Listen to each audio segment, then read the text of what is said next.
குறைந்த விலை நிறைந்த தரம் தங்கள் தேவைகள் அனைத்தும் ஒரே இடத்தில் ஜெயச்சந்திரன் டெக்ஸ்டைல்ஸ். நீர் நெருப்புன்னா இப்போ சாப்பிட்ட கள்ளச்சாது நீர், அதனால் உயிரிழப்பு. அதே மாதிரி நெருப்பு, நீங்கள் எங்கேயோ பார்த்தீங்கன்னா டேங்க் வெடிக்குதுங்கிறான். ஒன்றும் இல்லை, செல்ஃபோன் பேசிகிட்டு இருக்கேன். நான் ஒரு வாட்ஸ்அப்பில் பார்த்து செல்ஃபோன் பேசிகிட்டு இருக்கேன், ஒரு 10 ஷாட்டுக்கு பார்த்தேன். பேசி வெடிக்குது. ஏன் முடியாது? டோட்டல் இந்தியாவையே பிளாக் பண்ணுங்க, மது விற்பனை க்ளோஸ் பண்ணுங்க. என்ன பண்ணுவாங்க? அமெரிக்காவில் போய் 500 சரக்கு. இந்து புராணில் படித்து பார்த்தீங்கன்னா குடிக்கிறாங்க, ஆனால் குடிக்கிறது எந்த விதத்தில் தவறுன்னு சொல்லியிருப்பாங்க. இங்கே குடிக்க வேண்டான்னு மட்டும்தான் சொல்லியிருப்பாங்க. அங்கே ஒன்றை செய்ய வச்சு அந்த செஞ்சால் என்ன ஆகும்னு சொல்லியிருக்கும். அதுதான் இந்து மதம். சனி பகவான் யார்? பனிஷ்மெண்ட் கொடுக்குறவரு. உனக்கு 7 சனி, உனக்கு அஷ்டம சனி, அஷ்டாத்தம சனி சொல்கிறாங்கல்ல, ஏன் பயப்படுறீங்களா? சித்தர்கள்ட்ட அந்த மாதிரி மது பழக்கங்கள் இருந்தது. பல சித்தர்கள் ஏதோ போதையெல்லாம் இல்லை கஞ்சாலாம் குடிச்சிக்கிட்டு அந்த இதில் தான் இருப்பாங்கன்னு. இயற்கையாக விளையிற இதை ஒரு ஏதோ சாப்பிடுவாங்களாம். அது ஒரே யோசனையில் இருக்குமா. தயவு சேர்ந்து குடியை விட்டுருங்க. சரி, அப்படியே குடிக்கிறதுனா டாஸ்மாக்னு ஒன்று இருக்குது, அதுலேயாவது போய் வாங்கி குடிங்க. அதை விட்டு போட்டு இந்த மாதிரி கள்ளச்சாராயம் இதெல்லாம் முதல்ல இதை காய்ச்சறவங்கள முதல்ல நடு வீதியில் வச்சு சுட்டுக்கொள்ளணும். இவர் இரும்புக்காரங்க கொண்டு அடக்க மாட்டாங்க, அவன் பிளாஸ்டிக் கவர் போட்டுக்கிட்டு விற்றுட்டு போயிட்டான். நான் பிறந்த காலத்துலேருந்தே கள்ளச்சாராயம் கூடாது. நான் பிறந்த காலத்தை நான் சொல்ல 52 சொல்கிறாங்க. கள்ளச்சாராயம் அப்போ எல்லாம் காய்ச்சிட்டு இருந்தாங்க. பட் அந்த கள்ளச்சாராயங்களில் என்ன தெரியுமா, அந்த பாய்சன் இருக்காது. 10 லட்சம்ங்கிறது அது ஒரு மனிதாபிமானமாக கொடுக்கறது. ஆனால் அதே பழக்கத்துக்கு வந்துடும் பயம் வந்தது. இப்போ என்னென்னா, ரோட்டில் போகிறவன் இப்போ எனக்கு ஒரு 10 லட்ச ரூபா தேவைன்னு என்ன பண்ணலாம், ஒரு குடும்பத்திலே சொல்கிறேன், வருமானமே இல்லை, பார்க்குறேன், கள்ளச்சாராயம் வாங்கி குடிக்க வச்சு போட வச்சிட்டோம்னா ஒரு 10 லட்ச ரூபா இந்த புத்தியெல்லாம் வரும்ல.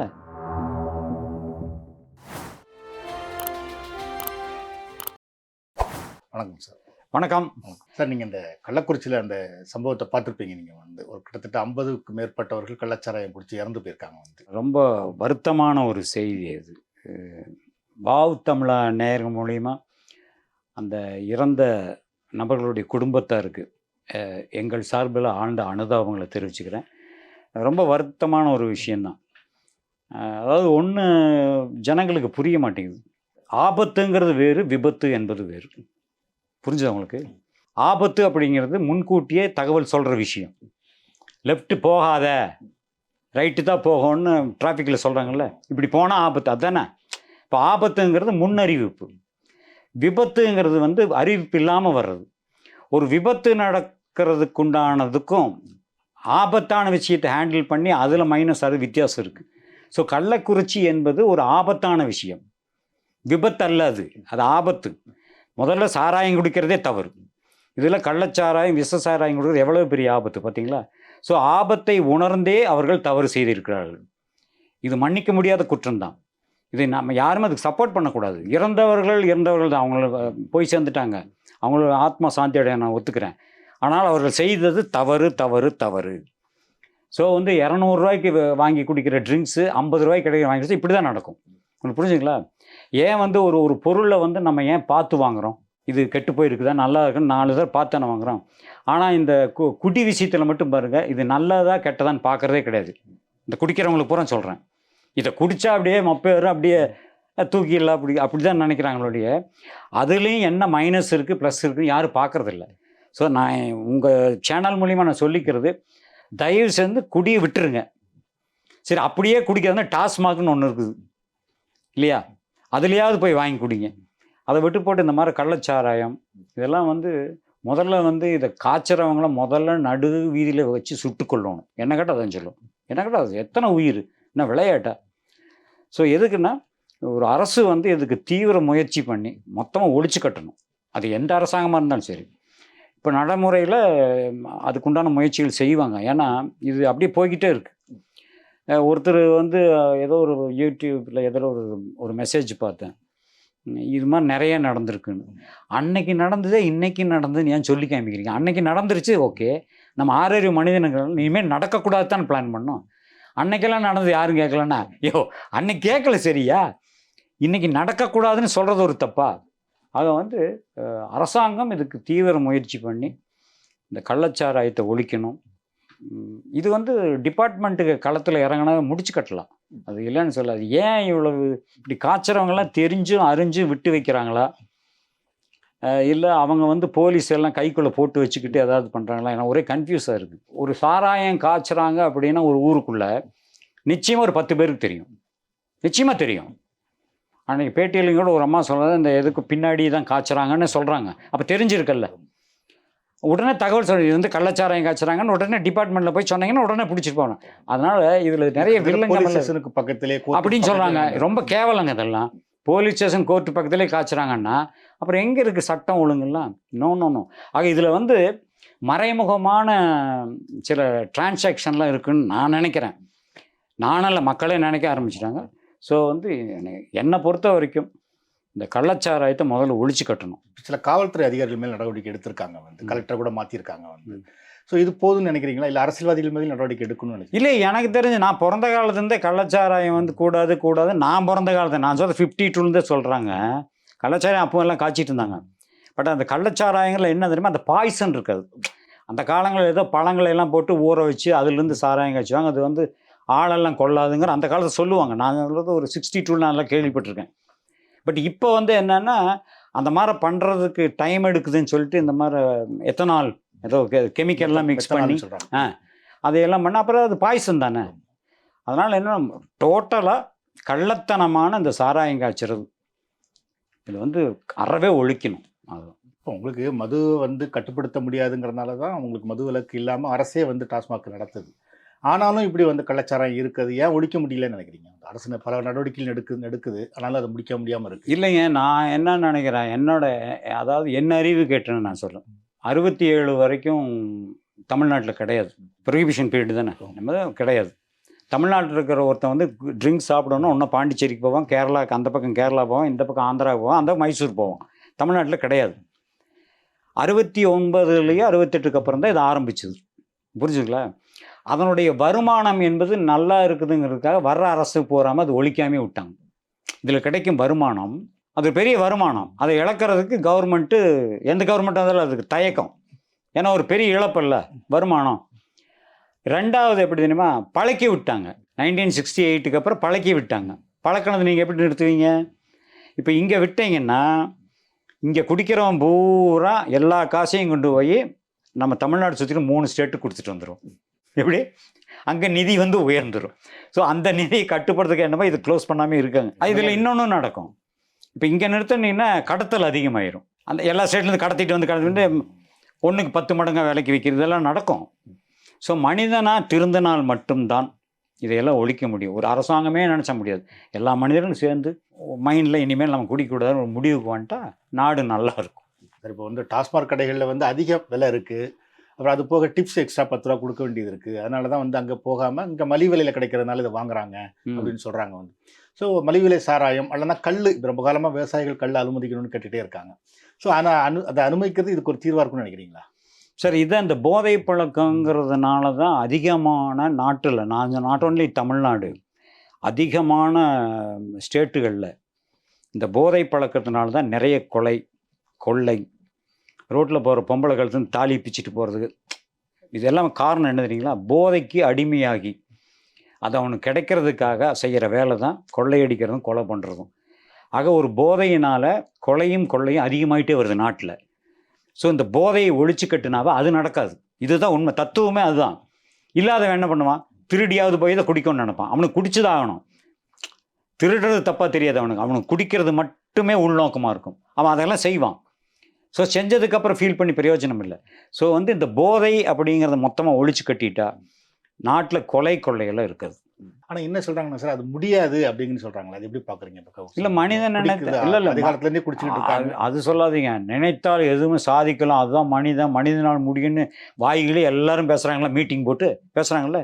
ஏன் முடியாதுங்கிறேன். ஏன் முடியாது? டோட்டல் இந்தியாவையே பிளாக் பண்ணுங்க, மது விற்பனை க்ளோஸ் பண்ணுங்க. என்ன பண்ணுவாங்க? அமெரிக்காவில் போய் 500 ரூபா சரக்கு கிடையாதுல்ல. ஸோ எதுக்கு சொல்கிறேன்னா, ஒன்றாக இணைந்து செயல்படணும். ஒரு ஸ்டேட்டில் தண்ணி இருக்குது, ஒரு ஸ்டேட்டில் தண்ணி இல்லை அப்படின்னா அது இப்படித்தான் இருக்கும். ஸோ டோட்டல் இந்தியாவிலேயே மதுவிலக்கு கொள்கை அப்படிங்கிறது கொண்டு வந்துட்டாவே இதெல்லாம் ஒழிச்சு கட்டிடலாம். நீங்கள் ஏற்கனவே வந்து சித்தர்கள் 8 சொல்லப்பட்ட அடிப்படையில் சில முன்னெச்சரிக்கைகள்லாம் நீங்கள் சொல்லிக்கிட்டே வர்றீங்க. அதன் அடிப்படையில் கேட்குறேன், இப்போ இந்த கள்ளச்சாராயம், மது, இந்த மாதிரி விஷயங்கள் சம்மந்தமாக சித்தர்கள் 8 எதுவும் சொல்ல இல்லை. சித்தர்கள் சொன்னது வந்து இந்த ஆண்டில் வந்து நிறைய உயிரிழப்பு எக்கச்சக்கம். அது கன்ஃபார்ம். அது 2 விதம். நீர், நெருப்புன்னா. இப்போ சாப்பிட்ட கள்ளச்சாது நீர், அதனால் உயிரிழப்பு. அதே மாதிரி நெருப்பு, நீங்கள் எங்கேயோ பார்த்தீங்கன்னா டேங்க் வெடிக்குதுங்கிறான். ஒன்றும் இல்லை, செல்ஃபோன் பேசிகிட்டு இருக்கேன். நான் ஒரு வாட்ஸ்அப்பில் பார்த்து செல்ஃபோன் பேசிகிட்டு இருக்கேன், ஒரு 10 ஷாட்டுக்கு பார்த்தேன். பேசி வெடிக்குது. ஸோ வந்து நீர் நெருப்பினால் இந்த ஆண்டு நிறைய விபத்துக்கள் அதிகமாக இருக்கும். 2 நாளையும், தண்ணினாலையும் சரி நெருப்புனாலையும் சரி. இதில் அவர் என்ன டிசம்பர் வர 24ஆம் ஆண்டு டிசம்பர் 31க்குள் நீரினாலும் நெருப்பினாலும் மிகப்பெரிய அழிவு. இந்த உயிரினங்களை பற்றி சொல்லும் பொழுது நிறைய விவிஐபிகளுடைய மரணங்கள் அதிகமாக இருக்கும். அதே மாதிரி டோட்டல் மரணங்கள், இறப்புகள் வந்து அதிகமாக இருக்கும் இந்த நீர் நெருப்புனால அப்படிங்கிறது வந்து சொல்லியிருக்காங்க. அதன்படி தான் நடக்குது. எங்கே பார்த்தாலும் ட்ரெயின் ஆக்சிடெண்ட் அத்தனை பேர் இறந்துட்டாங்க, இந்த ஆக்சிடெண்ட்னாங்க. உலக அளவில் பார்த்தா அந்த நாட்டுக்காரன் இந்த நாட்டுக்காரன் குண்டு போட்டான், அங்கே செத்து போயிட்டான். உங்களுக்கு புரிஞ்சுதா? பாலை இடிஞ்சு விழுந்து சாகுதுங்கிறான், பறந்து போய் விழுந்து சாகுது. அதை இறப்பின் விகிதம் என்பது இந்த ஆண்டில் மிக அதிகமாக இருக்கும். ஆனால் வருத்தமான விஷயம், நடக்கக்கூடாதுன்னு நம்ம கடவுளை வேண்டிக்கிறோம். பட் சித்தர்கள் எழுதுனது, சித்தர்கள் சொன்னது இது வரைக்கும் நடந்துட்டு தான் இருக்குது, மாற்று கருத்தே கிடையாது. ஸோ இந்த கள்ளச்சாராய சாவுகளும் அந்த கணக்கில் ஒன்று தான் அப்படின்னு இல்லை, எல்லாமே இறப்புங்கிறது வந்து அழிவுங்கிறது எந்த ரூபத்துலையும் வரும். அதாவது பஞ்சபூதங்களினால் பஞ்சபூதம் இல்லாமல் நம்ம லைஃபே கிடையாதுங்க. காற்று இல்லாமல் இருக்க முடியுமா? தண்ணி இல்லாமல் இருக்க முடியுமா? நெருப்பு இல்லாமல் வாழ முடியுமா? ஆகாயம், சூரிய வெளிச்சம்லாம் வாழ முடியுமா? ஸோ நீர், நிலம், நெருப்பு, காற்று, ஆகாயத்தில் தான் நம்ம வாழ்க்கையை. இதில் ஏதோ ஒன்று நம்மளை பெறாடு கலப்பி அழிவை உண்டாக்கும். அது ஒரே காரணம், மனிதநேயமெல்லாம் போய் என்னைக்கு மனுஷன் மிருகத்தனமாக இறங்கிட்டான வாழ்க்கையில், அப்போ இயற்கை தான் பனிஷ்மெண்ட் கொடுக்கும். சித்தர்கள்ட்ட அந்த மாதிரி மது பழக்கங்கள் இருந்ததா? இல்லை, அதே நான் என்ன சித்தர்கள் இருந்தாங்களான்னு தெரியாது. அவங்க சொல்லுவாங்க அப்போல்லாம் சித்தர்கள் வந்து ஏதோ போதையெல்லாம் இல்லை கஞ்சாலாம் குடிச்சிக்கிட்டு அந்த இதில் தான் இருப்பாங்கன்னு. ஏதோ ஒரு இயற்கையாக விளையிற இதை வந்து ஒரு ஏதோ சாப்பிடுவாங்களாம். அது வந்து ஒரே யோசனையில் இருக்குமா, அவங்க என்ன நினைக்கிறாங்களோ அதே தாட்டுக்கு போகுங்கிறாங்க. இந்த கஞ்சாலாம் சொல்கிறாங்களே அந்த மாதிரி தான். பட் அவங்க இருந்தாலும் அவங்க போய் கொள்ளையெல்லாம் பண்ணலை. இப்போ வந்து யூத்து வந்து ரொம்ப பழகிட்டாங்க, போதைக்கு ரொம்ப அடிமையாகிட்டாங்க. அதை முதல்ல கவர்மெண்ட் வந்து ஒரு கண்ட்ரோல் கொண்டு வரணும். போதைங்கிறது ரொம்ப தவறான ஒரு விஷயம். அவ்வளோ சார், நீங்கள் ஒரு தீவிர பக்தர், அதன் அடிப்படையிலையும் கேட்குறேன் சார். வந்து பொதுவாக என்ன சொல்கிறாங்க அப்படின்னா, எல்லா மதங்களுமே வந்து மது குடிக்கிறது தவறு, குடிக்கக்கூடாது அப்படின்னு தான் வலியுறுத்துது. ஆனால் இந்து மதத்தில் வந்து தெய்வங்களே குடிக்கிறாங்க அப்படின்னு ஒரு மதம் சொல்கிறாங்க. இதை எப்படி பார்க்குறீங்க? இந்து மதங்களில், இந்து புராணில் படித்து பார்த்தீங்கன்னா குடிக்கிறாங்க, ஆனால் குடிக்கிறது எந்த விதத்தில் தவறுன்னு சொல்லியிருப்பாங்க. இங்கே குடிக்க வேண்டான்னு மட்டும்தான் சொல்லியிருப்பாங்க. அங்கே ஒன்றை வந்து செய்ய வச்சு அந்த செஞ்சால் என்ன ஆகும்னு சொல்லியிருக்கும். அதுதான் இந்து மதம். இதை செய்யாதே, செஞ்சால் என்ன ஆகும் அப்படின்னா ஒருத்தனுக்கு செஞ்சு காமிச்சு அதனால் அவன் என்ன பண்ணிட்டான் பார்த்தியா, அதனால தான் உனக்கு சொல்கிறேன்னு சொல்கிறது இந்து மதம். என்ன சொல்கிறது, நீங்கள் ஏதோ ஒரு பொருளை கண்டுபிடிக்கிறீங்க, நீங்கள் சும்மா சொன்னீங்கன்னா உங்களுக்கு புரியாது. உன்னை கண்டுபிடிச்சி ஒரு மாடல் காமிச்சிங்கன்னா தானே நீங்கள் அது கரெக்டுன்னு சொல்கிறீங்க. அந்த மாதிரி வந்து இந்து கடவுளுடைய சாராம்சத்தில் என்ன சொல்கிறேன்னா, இப்படி செய்ய போகிறேன் பாரு, இது செஞ்சால் என்ன ஆகுதுன்னு பாரு. அப்படி செஞ்சு நேரடியாக காமிச்சோன்னா அவன் திருந்திடுறான். இது இந்து சாராம்சம். அதுதான். தவறு செய்தால் அந்த தவறுக்குண்டான தண்டனை கிடைக்கிறதா இந்து சம்பிரதாயம். அதுதான் இந்து மதத்தில் சொல்லியிருக்குது. அங்கே என்ன சொல்கிறாங்க, தவறெல்லாம் செய்யலை, யாருமே தவறு செய்யக்கூடாது மட்டும்தான் சொல்கிறாங்க. செஞ்சால் என்ன ஆகுன்னு ப்ரூவ் பண்ணது இந்து மதம். ஒரு உதாரணத்தோடு சொல்ல முடியுமா சார்? இல்லை, கிரகங்கள்னு நீங்கள் எடுத்திங்கன்னா சனி பகவான் யார் பனிஷ்மெண்ட் கொடுக்குறவர்? இப்போ சனி, உனக்கு 7.5 சனி, உனக்கு அஷ்டம சனி, அஷ்டாத்தம சனின்னு சொல்கிறாங்கல்ல, ஏன் பயப்படுறீங்கள? சனி வந்து கட்டத்தில் சரியில்லைன்னு பயப்படுறீங்கள? அந்த பயம். ஏன்னா சனி பகவான் உங்களுக்கு டெஸ்ட் வைப்பார். படிக்கிற வயசில் வந்து ஒரு 7.5 சனி வந்தோன்னா படிப்பு கெடுன்னு சொல்கிறது உண்மை. அதை நீங்கள் தீர்க்கமாக அதுக்குள்ளே இறங்கி பார்த்தா தான் தெரியும். அந்தந்த ஏஜுக்கு 30 வருஷத்துக்கு ஒரு ரவுண்டு வர்றாரு சனி பகவான். ஒவ்வொரு கட்டத்தில் 2.5 வருஷம், 12 கட்டத்தை ஒரு ரவுண்டு வர்றதுக்கு 30 வருஷம் ஆகும். ஸோ ஒரு மனிதனுக்கு அவனுடைய வாழ்க்கையில் மேக்ஸிமம் போனால் 4 தரம் தான் வரும். அது 120 வருஷம், 4 டைம்ஸ். ஆனால் இப்போ வந்து 3 ரவுண்டு வர்றதுக்குள்ளே போய் சேர்ந்துடுறான். சனி வந்து யாருன்னா இந்த டெஸ்ட் வைக்கிற கடவுள். உங்களுக்கு ஒரு ஆப்பு வச்சிங்கன்னா, ஐயோ இது செஞ்சிட்டோமே, இனிமேல் செய்யக்கூடாது, அப்போ தான் திருந்துறீங்க. அப்போ செய்ய வைக்கிறவர் அவர் தான், அதனுடைய பரிகாரத்துக்கு வழிகாமிக்கிறது அவர் தான். இது போதும் எக்ஸாம்பிள். இதுதான். எல்லா எதிர்கட்சிக்குமே போராட்டம் அறிவிச்சிருக்காங்க அந்த கள்ளக்குறிச்சி வச்சு, எடப்பாடி உட்பட வந்து. ஸோ இதை சால் எப்படி சமாளிப்பாருன்னு நினைக்கிறீங்க? வந்து உங்கள் கணிப்பு என்ன? ஏன் சமாளிக்கலாமே, ஒன்றும் பெரிய விஷயம். எந்த ஒரு ஆட்சியிலும் அதனுடைய தலைவர் வந்து பொறுப்பெடுத்துக்குவாங்க. ஏன் தெரியுங்களா, அந்தந்த டிபார்ட்மெண்ட்டுக்கு சீஃபே அவர் தான்.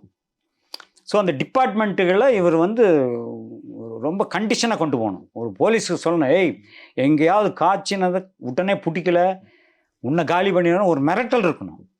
கிடையாது. அப்புறம் அதாவது ஜெயலலிதா மேடம் இருக்கும்பொழுது பார்த்தீங்கன்னா அந்த இராணுவ ஒரு கெட்டுன்னு சொல்லுவாங்க. எதாக இருந்தாலும் போல்ட்டை சொல்லிடுவாங்க, இதை செய் அப்படின்னு செய்யணும். அது மாதிரி ஒரு ஆணை பிறப்பிக்கணும். ஒரு டிஸ்ட்ரிக்ட் கலெக்டருக்கு, நம்ம போலீஸ் டிபார்ட்மெண்ட், டிஜிபி, டிஹெச் அந்த டிபார்ட்மெண்ட்டுக்கு நீங்கள் சொன்னாவே போதும். அவங்களுக்கு கண்டிஷன் மட்டும் போட்டிங்கன்னு வைங்களேன், ஏன்னா அவன் பொழப்பு போயிடும், அப்போ இறங்குவாங்க. ஸோ இது யார் ஃப்ரீடம் கொடுக்குறா, யார் செய்கிறா, இவர் ஏன் சொல்ல மாட்டேங்க எனக்கு புரியலது. பட் இவருன்னு இல்லை, எந்த தலைவராக இருந்தாலும் இந்த பொறுப்பில் இருக்கும் முதலமைச்சர் அந்தந்த டிபார்ட்மெண்ட்டுக்கு எதெல்லாம் மைனஸாக இருக்கோ அந்த டிபார்ட்மெண்ட் ஸ்ட்ரைட்டாக சொல்லணும். இதை மட்டும் இந்த நாட்குள் செஞ்சு முடிக்கலை அப்படின்னு மிரட்டி பாருங்க, செய்வாங்க. ஸோ ஒரு ஃப்ரீடம் கொடுத்துறாங்க எல்லா விஷயத்தில். அதுதான் பார்த்தீங்கன்னா இப்போ ஒரு வருஷத்துக்கு முன்னாடி தான் வந்து செங்கல்பட்டில், விழுப்புரத்தில் வந்து இது மாதிரி கலாச்சாரம் குடிச்சு கிட்டத்தட்ட 30 பேர் இறந்து போயிட்டாங்க. வந்து நடந்து ஒரு வருஷம் முடிஞ்சு, ஒரு வருஷத்துலேயே ஒன்று அடுத்து நடக்குது. அப்போவுமே அவர் சொன்னார், இரும்பு கரம் கொண்டு அடக்குவோம் அப்படின்னு சொன்னார் வந்து. ஆனால் திரும்பவும் அது நடக்குது வந்து. ஸோ இப்போ அது ஒரு நிர்வாக ரீதியான ஒரு ஃபெயிலியர்னு நினைக்கிறேன். இவர் இரும்பு கரம் கொண்டு அடக்குவான்ட்டாங்க, அவன் வந்து பிளாஸ்டிக் கவர் போட்டுக்கிட்டு வந்து விற்றுட்டு போயிட்டான். அது ஒன்றும் பண்ண முடியாது. நீங்கள் அடக்குவோம்னு சொல்கிறது ஒரு பக்கம் இருந்தாலும், என்னதான் முயற்சி பண்ணாலும், நான் முதல்ல சொன்ன மாதிரி ஒரு இடத்துல ஒரு வந்து தவறான ஒரு விஷயம் நடக்குதுன்னா ஒரு ஊருக்குள்ளே, அது ஊரில் இருக்கிறவங்களுக்கு தெரியும். அவங்க நினச்சாவே அடிச்சு உதச்சி முடுக்கலாம். செய்கிறது இல்லை அவங்க. நீ காய்ச்சி நான் இருக்கிறேன்னு சப்போர்ட்டுக்கு நிறைய பேர் இருக்காங்க. அது கட்சிக்காரனாக இருக்கலாம், ஜாதிக்காரனாக இருக்கலாம், இனத்துக்காரனாக, மொழிக்காரனாக இருக்கலாம், அது எனக்கு தெரியாது. ஆனால் ஒரு ஊருக்குள்ளே இது தவறு அப்படின்னு தெரிஞ்சு அந்த ஊர் மக்களே கண்டித்து அவனை அடித்து விரட்டினாவே அது நடக்காதல்ல. இதுக்கு போய் முதலமைச்சரோ மினிஸ்டரில் போக வேண்டியதில்லை, ஊருக்காரனா உதைக்கலாம்ல. ஒன்றும் இல்லைங்க, ஊருக்குள்ளே ஒருத்தன் வந்துட்டான், இல்லை ஒரு பொண்ணை பார்த்து கேலி பண்ணிட்டான், அடிக்கிறானுங்கள்ல, அது மட்டும் தவறுன்னு தெரியுது. கள்ளச்சாரம் எங்காச்சும் தெரிஞ்சே விட்டு வச்சுக்கலாம், அப்போ அது தவறாக தெரியலையா? ஸோ மக்களுடைய உணர்ச்சிகள், மக்கள் ஒன்றா சேர்ந்து பண்ணோம்னா திருந்திடும். இதுக்கு வந்து ஒரு அமைச்சர்களோ டிபார்ட்மெண்ட்டும் ஒன்றா, மக்கள் நினச்சாவே திருத்தலாம். ஸோ ஒட்டுமொத்தமாக இந்த பிரச்சனைக்கு தீர்வுங்கிறது பொதுமக்கள் கையில். பொதுமக்கள் தான். ஒரு ஊரில் கள்ளச்சாரம் வந்து ஊருக்காரெல்லாம் சேர்ந்து காய்ச்சல்னா அடித்து விரட்டிடுங்க, இந்த பிரச்சனையே வராது. இதுதான் உண்மை. இதை தவிர டெய்லி போய் போலீஸ்காரங்க போய் ஒவ்வொரு வீடாக தட்டி காய்ச்சல்னு பார்த்துட்டு இருக்க முடியாது. ஒரு இடத்துல தெரிஞ்சால் ஊரை ஒன்று கூடுங்க. எத்தனை பழைய கதைகளை பார்த்துறான். ஒரு தவறு நடந்தோன்னே ஆலமரத்து கீழே பஞ்சாயத்து நடக்குதுல்ல, இவன் செஞ்ச தப்பு இன்னும் ஊரோட்ட ஒதுக்குங்க சொல்கிறாங்கல்ல, அடிக்கிறாங்கல்ல, அதை மாதிரி செய்யுங்கிறேன். மக்கள் தான் காரணம். ஆனால் இங்கே இந்த சம்பவத்தில் பார்த்தீங்கன்னா கிட்டத்தட்ட ஊரே குடிக்கிற மாதிரி இருந்திருக்கு. எல்லாருமே குடிச்சிருக்காங்க. எல்லாருக்குன்னா 100 பேர் தான் சார் குடிச்சிருக்காங்க, இல்லை 200 பேர் குடிச்சிருக்காங்க. மீத்த 2000 பேர் என்ன பண்ணாங்கன்னு கேட்குறேன். குடிச்சிருக்கான், ஆனால் நான் அவன் குடித்த அவனுக்கு பழக்கம். ஆனால் நல்லா யோசனை பண்ணிங்க, இது கள்ளச்சாரான்னு தெரியாமல் குடிச்சிட்டான். அவனுக்கு தெரியல, எப்பவும் குடிக்கிற மாதிரி குடிச்சிட்டான், அவ்வளோதான். ஸோ குடிக்கிறது நான் சொன்ன மாதிரி முதல்ல அது வந்து ஒரு ஆபத்தான ஒரு விஷயம். அதை வந்து இவங்க தெரியாமல் செஞ்சுட்டு மாண்டுட்டாங்க. நான் என்ன சொல்கிறேன்னா, குடிக்கிறதே தப்புன்னு சொன்னேன். காய்ச்சும் போதே எல்லாரும் சேர்ந்து அடிங்கிறேன். கவர்மெண்ட்டே திறந்து வச்சுருக்கு. எவனோ ஒருத்தர் காய்ச்சலான்னு அவனை ஏன் விட்டு வைக்கணும்னு கேட்குறேன். அதைத்தான் நான் கேட்குறேன். ஸோ மக்கள் நினச்சா நிச்சயம் முடியும். ஆனால் இப்படி சில இடங்களில் பார்த்தீங்கன்னா டாஸ்மார்க் இந்த கடைகளில் வைக்கக்கூடாது அப்படின்னு மக்கள் எதிர்த்து போராட்டம் பண்ணாலும் போலீஸ் வந்து மக்கள் போராட்டங்களை அடக்கிட்டு அந்த இடத்துல டாஸ்மார்க் கடைகளை திறக்கிற சம்பவங்கள் நடக்குது. ஸ்கூல் பக்கத்தில், கோயில் பக்கத்தில் நீங்கள் நிறைய போராட்டங்கள் நீங்கள் பேப்பரில் பார்த்து. இல்லை, மக்களுங்கிறவங்க குடிக்காதவன் பூரா வந்து சாத்துன்னு சொல்லி போராட்டம் நடத்துவான். அப்படி போராட்டம் நடத்துகிற குடிக்கவும் பூரா வச்சு தொலைன்னு சொல்லி அவன் போராட்டம் நடத்துகிறான். ஸோ இது ஒன்றும் முடிவில். அதனால் ஒரே விஷயம் சார், டோட்டல் இந்தியாவில் நோ மது. எவனாலும் பேசுவானா? யாரும் ஒன்றும் பேச மாட்டாங்க.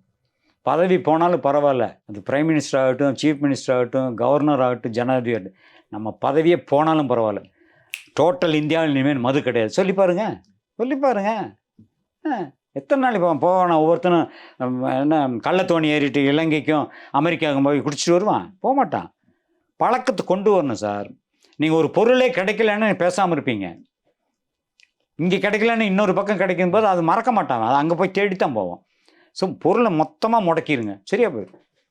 இது தீர்வு அதுதான். கிராஜுவலாக பண்ணோன்னு நினச்சாலும் பிரச்சனை இருக்குது. அடியோட ஒரே ஸ்டெப்பில் எடுக்கணும். ஒரே ஸ்டெப்பு தான். சாராயம், மது போதைப்பொருள் இந்தியாவுக்குள்ளே எங்கேயுமே இருக்கக்கூடாது. முடிஞ்சு கதை, அவ்வளோதான். கள்ளச்சாராய சாவுகளும் சரி, இது வந்து ஒரு அரசியலாகவும் ஆயிருக்கு. இன்னைக்கு வந்து எல்லா அரசியல் எதிர்கட்சிகள் தலைவர்கள்லாம் அங்கே போயிருக்காங்க. வந்து நடிகர் விஜயும் போயிருக்கார். எப்படி பார்க்குறீங்க?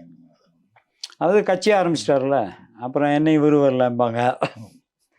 இது எப்படின்னா, ஒரு விஷயத்தில் அனுதாபம் சொல்ல போயிருக்கலாம், நான் இல்லைன்னு சொல்ல, அது மனிதாபிமானம். இன்னொரு விஷயத்தில் இதெல்லாம் ஒரு பப்ளிசிட்டி. எந்த ஒரு அரசியல் கட்சி தலைவர்களும் அங்கே போகிறதுக்கு மெயின் ரீசன் வந்து அனுதாபம் சொல்ல தான் ஃபஸ்ட்டு. இது அவர்களுக்கு ஒரு விளம்பரம் கூட, அப்படி தான் முடியும். அது நான் குறை சொல்ல விரும்பலை. போனார், அவராவது ஒரு நடிகராக இருந்து ஒரு கட்சி அமைச்சு போனாருன்னு சொல்ல, அவருக்கு ஒரு மனிதநேயம் இருக்குது, போயிருக்காரு, அவ்வளோதான். பொதுமக்கள் மத்தியில் ஒரு நல்ல பேர் கிடச்சிருக்கு. எந்த ஒரு விஷயம் எடுத்தாலும் அதுக்குள்ளே அரசியல் வந்துடுது சார். நீங்கள் ஒரு விஷயம் எடுத்தால் மதம் வந்துடுது சார். எந்த ஒரு விஷயத்தையும் இனம் வந்துடுது, மொழி வந்துடுது. ஸோ அதெல்லாம் ஒன்றும் பண்ண முடியாது நம்ம. ஸோ விஜய் அவர்கள் தனிப்பட்ட முறையில் அவருடைய மனிதாபிமானப்படி போயிருக்காரு. இது கட்சிக்காகலாம் போகல, நம்மளும் போகணும்னு சொல்லி போயிருக்காரு. ஏன்னா ஒரு தலைவர் நாளைக்கு ஒரு குரூப் சேர்த்துக்கிட்டு, ஒரு தொண்டர்கள் சேர்த்திட்டு மக்களுக்காக போராட போகிற ஒரு மனிதர். ஸோ அவர் வந்து ஒரு மைனஸான ஒரு விஷயத்துக்கு வருத்தம் தெரிவிக்க போயிருக்காரு. அது தவறுலாம் கிடையாது. முன்னாடி தூத்துக்குடி கூட போயிருந்தார், அந்த துப்பாக்கிச்சூடு சம்பவம் நடந்தப்ப கூட. அதுக்கும் போயிருந்தார். அப்போ ஒன்றும் கட்சி ஆரம்பிக்கலையே. இப்போ கட்சி ஆரம்பிச்சதுன்னு இப்போ ஃபஸ்ட் டைம். ஸோ அதெல்லாம் அது வந்து அவருடைய பர்சனலாக தான் எடுத்துக்கணும், ஒரு மனித நேயத்தோட பொருள். நானே நிறைய கமெண்ட்ஸ் எல்லாம் கொடுத்தேன், வருத்தம் தெரிவித்து கமெண்ட்ஸ் எல்லாம் போட்டு தான் இருக்கேன். அது என்னுடைய இது தனிப்பட்ட இது, வருத்தமான விஷயம்தான், அது ஒன்றும் தப்பு இல்லை. எப்படி இருக்குன்னு நினைக்கிறீங்க சார் விஜயோட அரசியல் எதிர்காலம்? எப்பவுமே முயற்சி பண்ண முன்னுக்கு வரலாம். அதில் யாராக இருந்தால் என்னங்க, அது அவருடைய முயற்சி. அது என்னை பொறுத்த வரைக்கும் என்னோட பழகினதுனால நான் வந்து சொல்கிறேன், அவருடைய முயற்சி வெற்றியடைய வாழ்த்துக்கள், அவ்வளோதான். நம்ம யாரையுமே குறை சொல்ல முடியாது சார். இவன் வருவான், இவன் வரமாட்டான்னு யாரும் சொல்ல முடியாது. உங்களுக்கு புரிஞ்சுதா? அவனுடைய கடின உழைப்பு, அவனுடைய எண்ணங்கள், அவனுடைய திறமைகளை வெளிப்படுத்தும் போது தானாக வந்து தலைவராகலாம். ஸோ அந்த பக்குவம் இருந்ததுனால வந்துடலாம். அதெல்லாம் நான் வந்து தப்பு சொல்ல மாட்டேன். நீங்கள் பழகினது அடிப்படையில் அவரை பற்றி உங்களுக்கு ஒரு புரிதல் இருக்கும். ஸோ அந்த புரிதல் அடிப்படையில் அரசியலில் அவர் வந்து எப்படி இருப்பார், தாக்கு பிடிப்பாரா? இல்லை, அது இனிமேல் தானே தெரியும். தாக்கு பிடிக்கிறதுங்கிறது வந்து அவருடைய பர்ஃபார்மன்ஸில் தான் இருக்குது. ஒரு அரசியல் தலைவராகிறதுக்கு உண்டான தகுதி வர்றதுக்கு வந்து அந்த பப்ளிக் சர்வீஸ் எந்த அளவுக்கெல்லாம் செய்ய முடியும், செஞ்சு வரும்போது தான் பிரபலமாக முடியும். இப்போ வந்து முதல் படி தானே வச்சுருக்காரு, இன்னும் 99 படி ஏற வேண்டியிருக்குல்ல. கிராஜுவலாக வருவார். கள்ளச்சாராயத்தில் இறந்தவங்களுக்கு வந்து தமிழ்நாடு அரசு வந்து ஒரு 10 லட்ச ரூபா நிதி அறிவிச்சிருக்காங்க. இது மாதிரி முன்னாடி ஒரு வருஷத்துக்கு முன்னாடி மரக்காணத்தில் இறந்தப்போ அறிவிச்சாங்க. அப்பவும் சரி இப்பவும் சரி ஒரு விமர்சனம் வந்தது என்னென்னா, கள்ளச்சாராயம் குடிச்சு இறந்து போகிறவங்களுக்கு இந்த மாதிரி நிவாரண நிதி கொடுக்கலாமா, சாதாரண மக்கள் அவங்களுக்கு இந்த மாதிரி நிவாரண நிதி கொடுக்கறது இல்லை, வந்து அது சம்பந்தமான விமர்சனங்கள் இருக்குது. நீங்கள் எப்படி பார்க்குறீங்க? இல்லை, அது ஒரு அரசாங்கம் ஒரு உதவியே செய்யுது, அதை நான் வந்து தப்பாக சொல்ல முடியாது. பட் அதனுடைய கமெண்ட்ஸ் பார்த்தீங்கன்னா ரொம்ப கேவலமெல்லாம் இருக்குது. எப்படின்னா, ஒருத்தர் கேட்குறான், என்ன தெரியுமா, கள்ளச்சாயம் குடிச்சு இறந்துட்டாங்கல்ல, அதுக்கு 10 லட்சம் கொடுக்க ஒருத்தர் சொல்கிறாரு, ஏப்பா குடிச்சிட்டு வண்டி ஓட்டுனா 10,000 ரூபா ஃபைன் போடுறாங்க, அதே குடிச்சிட்டு பாடையில் போனால் 10 லட்சம் ரூபா கொடுக்குறாங்க, இதில் எது பெட்டர்னு கேட்குறான். இப்போ தவறு நடக்கும் பொழுது அந்த தவறு வரக்கூடாது அப்படிங்கிற ஒரு ஸ்டெப்புக்கு தான் போகணும். அப்போ ஒரு தவறு செஞ்சால் இப்படியும் ஒரு வருமானம் இருக்குதாங்கிற அளவு கமெண்ட்ஸ் வர ஆரம்பிச்சிச்சு. 10 லட்சங்கிறது அது வந்து ஒரு மனிதாபிமானமாக கொடுக்கறது. ஆனால் அதே பழக்கத்துக்கு வந்துடும் பயம் வந்தது. இப்போ என்னென்னா, ரோட்டில் போகிறவன் வந்து இப்போ எனக்கு ஒரு 10 லட்ச ரூபா தேவைன்னு என்ன பண்ணலாம், ஒரு குடும்பத்திலே சொல்கிறேன், வருமானமே இல்லை, பார்க்குறேன், கலாச்சாரம் வாங்கி குடிக்க வச்சு போட வச்சிட்டோம்னா ஒரு 10 லட்ச ரூபா இந்த புத்தியெல்லாம் வரும்ல, இன்சூரன்ஸ் மாதிரி ஆகிடுச்சுங்க. அப்போ நான் என்ன சொல்ல வரேன்னா, சாராயம் குடிக்கிறவனா அது கள்ளச்சாராயமாக என்னமோ, சப்போஸ் கள்ளச்சாராயம் குடிச்சனாவே வச்சுங்களேன், குடித்தவனையும் தண்டிக்கணும், கொடுத்தவனையும் தண்டிக்கணும். இதுக்கு வந்து ஹெல்ப் பண்ணக்கூடாது. தெரியாமல் குடிச்சிருந்தாலும் இந்த காய்ச்சவனை தண்டிக்காம மட்டும்தான் இவன் குடிச்சிருக்க மாட்டான். இவன் குடித்ததுனால ஒரு குடும்பமே கட்டுப்போச்சு, இவனையும் தண்டிக்கணுங்கிறேன். அதுதான் சார். இப்போ விக்கிரவாண்டியில் அடுத்த இடைத்தேர்தல் வரது இருக்குது, அதோட முடிவு எப்படி இருக்குன்னு நினைக்கிறீங்க? திராவிட முன்னேற்ற கழகத்துக்கு கொஞ்சம் திணறல் தான். ஏன்னா இந்த மாதிரி சம்பவங்கள்லாம் வரும்பொழுது அது ஜனங்க மத்தியில் ஒரு பாதிப்பை உண்டாக்கும். ஸோ வந்து இதில் வந்து பெரிய எதிர்க்கட்சி அதிமுகலாம் நிற்கல. பட் அவங்க எதுக்கு சப்போர்ட் பண்ணுறாங்கன்னு தெரியல. பட் இதான் சொல்கிறாங்கண்ணா, பெல்ட்டுன்னு. அந்த பெல்ட்டு எப்போ லூஸ் ஆகுன்னு தெரியல. ஒருவேளை பக்கிள் பிச்சுட்டு போகுமோ, இல்லை அந்த பின்னு பிச்சுட்டு போகுமோ, அது தெரியாது. பட் இந்த பெல்ட்டை நம்பாதவங்களும் ஏமாறுவாங்க, பெல்ட்டை நம்பாதவங்களும் ஏமாறுவாங்க. பட் ஒரு ஜென்ரலான ஒரு இது கிடைக்கலாம். ஆனால் நம்ம தமிழ்நாடை பொறுத்த வரைக்கும் இந்த அரசியலுக்குள்ளேன்னு வரும்பொழுது பார்த்திங்கன்னா, ஒரு பக்கம் ஜாதியை பார்க்குறாங்க, ஒரு பக்கம் மதம், ஒரு இனம், மொழி, இப்படி பிரித்து தான் பார்க்குறாங்க. இது எல்லாமே ஒன்றா சேர்ந்து ஓட்டு வாங்கி ஒருத்தர் ஜெயிக்கணும். திமுகவுக்கு கொஞ்சம் இது ஒரு சவால் தான். விக்கிரவாண்டிங்கிறது ஒரு சவாலான ஒரு தொகுதி தான். இப்போ கரண்ட்டில் உள்ள ஜாதகப்படி. ஸோ இந்த கள்ளச்சாராய சாவுகளும் வந்து தேர்தலில் இல்லை, அது பிரதிபலிக்கும், மக்கள் மத்தியில் பிரதிபலிக்கும் இல்லைங்க. நீங்கள் ஒரே நியூஸை இன்னும் 10 நாள் சொன்னால் இது உலகம் பூரா பரவுற நியூஸ் தானே. இப்போ அது ஒரு மைனஸ் தானே அவங்களுக்கு, ஒரு பெரிய பாதிப்பு தான். ஏன்னா கள்ளச்சாராயத்தை ஏன் இது வரைக்கும் கண்டுக்காம விட்டது கவர்மெண்ட்டுன்னு கேள்வி கேட்க ஆரம்பிச்சிட்டான். போலீஸ் டிபார்ட்மெண்ட் என்ன பண்ணுதுன்னு கேட்டான். இந்த மதுவிலக்கு சம்மந்தப்பட்ட டிபார்ட்மெண்ட் என்ன பண்ணுதுன்னு கேள்வி கேட்குறான்.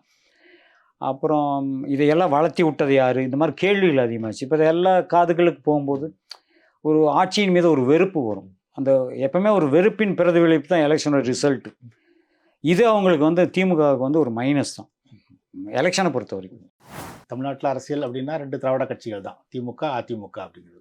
இப்போ இன்னொரு கட்சி வளர்ந்து வரணும்னா அது ஏதோ ஒரு கட்சியோட அழிவில் தான் சாத்தியம் அப்படின்னு சொல்கிறாங்க. வந்து இப்போது பிஜேபி வளரணும்னா அதிமுக குறையணும் அப்படிங்கிறது. இப்போ விஜய் அது மாதிரி அரசியலுக்கு வரணும்னா அதிமுக குறையணும் அப்படிங்கிறாங்க. நீங்கள் ஒரு அதிமுக அனுதாபி, அதன் அடிப்படையில் கேட்குறேன், வந்து அதிமுகவோட எதிர்காலம் எப்படி இருக்குன்னு நினைக்கிறேன்?